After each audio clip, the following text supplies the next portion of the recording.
కొడుక అయ్యగారి దగ్గర వేయచ్చును మారా పోయొచ్చినాయి అమ్మ. అయ్యగారు ఎప్పుడు మంచి రోజులు అని చెప్పేసి ఒక పేపర్ మీద రాసి ఇచ్చిండే. జాతకాలు కలిసినాయి అట్లా బిడ్డ వరుగులు ఇట్లా కలిసినాయా?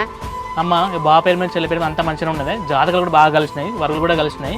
అమ్మ ఇక మంచి రోజులు అయితే ఉన్నాయి. ఇగో 15, 18, 22 ఈ రోజులో మన పిల్లగా అనిపించుకున్నాం అనుకో అమ్మ, పని అయిపోతుంది ఇక. సరే బిడ్డ సంతోషం. అదే అమ్మ అంత మంచిగా ఉంది కానీ చెల్లెకి చిన్న దోషం ఉన్న వాటిని మన గుడి ఉన్నది కదా, గుళ్ళే కూరగాయలు పప్పులు గిట్లా అన్ని దానం చేయమని చెప్పింది.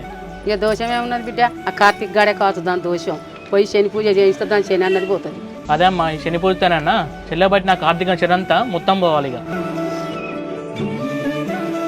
బిడ్డ బావకు నీకైతే జాతకాలు మంచిగా కలిసినాయట. ఇప్పుడు జరిగేటి అన్నీ అయితే చూస్తున్నావు కదా బిడ్డ.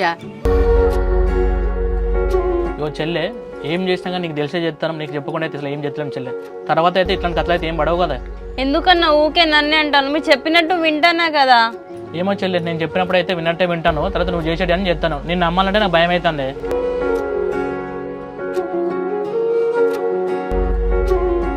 బావా ఈ ఒక్కడే బయట ఏం చేస్తున్నావు? లోపలికి వెళ్దాందా? నన్ను ఎవరు అర్థం చేసుకుంటారని చెప్పి నేను ఇంట్లోకి రావాలనే? నేను అసలు ఇంట్లోనే ఉన్నాను, వెళ్ళిపోతాను ఎక్కడికైనా. ఇగో ఈ పిచ్చి పిచ్చి మాటలకు బావా. నైట్ నుంచి నువ్వేం తినలేదు, దా ఇంట్లో పోయి తిందాందా? నాకు ఆకలి లేదు, నేను ఇంట్లోకి రానే. అయినా నన్ను అర్థం చేసుకున్న వాళ్ళు ఇంట్లోకి వచ్చి నేనేం తినాలే? ఎవరు అర్థం చేసుకోవట్లేదు బావా. మన ఫ్యామిలీ కాబట్టి నువ్వు ఎంత చేసినా ఇంతవరకు ఏమనుకుంటూ ఉన్నారు. అదే వేరే ఫ్యామిలీ అనుకో మెడబట్టి బయటకు గంటేస్తారు. చూసినావా, నేను నువ్వు నన్నే అంటున్నావు. అందుకేనే నాకు ఇక్కడ ఇంట్లో ఉండబుద్ధి అయితేలే, నేను కూడా ఎక్కడికైనా వెళ్ళిపోతా.